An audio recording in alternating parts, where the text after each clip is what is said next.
সবাইকে নমস্কার। আজ আমার বন্ধুর হঠাৎ করে সেমাই খেতে ইচ্ছা করেছিল। বাড়িতে থাকলে তো এগুলো হামেশাই খাওয়া হয়, কিন্তু বাড়ির বাইরে যেহেতু আছি তো এগুলো সব দিন হয়ে ওঠে না। তো আজ হঠাৎ করে মন হলো তো বানালাম, দেখুন কেমন হয়েছে। ভাবলাম রেসিপিটা আপনাদের সঙ্গে শেয়ার করি। মানে আমি নিয়েছিলাম 1 লিটার দুধ, 2 প্যাকেট সিমাই আর বাটার, পরিমাণ মতো চিনি। প্রায় গরম হয়ে আসলে বাটারের কিউবটা ওর মধ্যে দিয়ে দিয়েছিলাম যাতে বাটারটা মেল্ট হয়ে যায়। তারপরে আমরা সেমাইটা ওখানে অ্যাড করেছিলাম, দিয়ে ওটাকে ভালোভাবে ভেজে নিয়েছিলাম।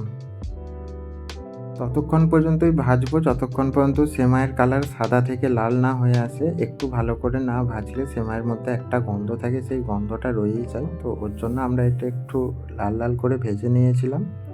কমপ্লিট। এবার আমরা কড়াই থেকে তুলে নেব। সেম কড়াইতে আমরা এবার দুধটাকে আস্তে আস্তে অ্যাড করব। যেহেতু এটা একদম কাঁচা দুধ ছিল তো এটাকে বেশিক্ষণ ফোটাতে হবে। একটা জিনিস, দুধ ফোটানোর পরও দুধের মধ্যে একটা গন্ধ থাকে, তো সেই গন্ধটা হাঁটাবার জন্যই আমি এখান থেকে 3 থেকে 4টে কাঁচা এলাচ ইউজ করেছিলাম। তো ব্যাস, এবার আমি দুধটাকে ফোটানোর জন্য রেখে দেবো কিছুক্ষণের জন্য। দুধ যখন কড়াইয়ে টকবক করে ফুটবে তখন আমি পরিমাণ মতো চিনি অ্যাড করব। যখন চিনিটা মেল্ট হয়ে আসবে তারপরে আমি এটার মধ্যে সেমাইগুলো অ্যাড করব। এবার দুধ আর সেমাই একসঙ্গে 15 মিনিট ফুটতে দেব।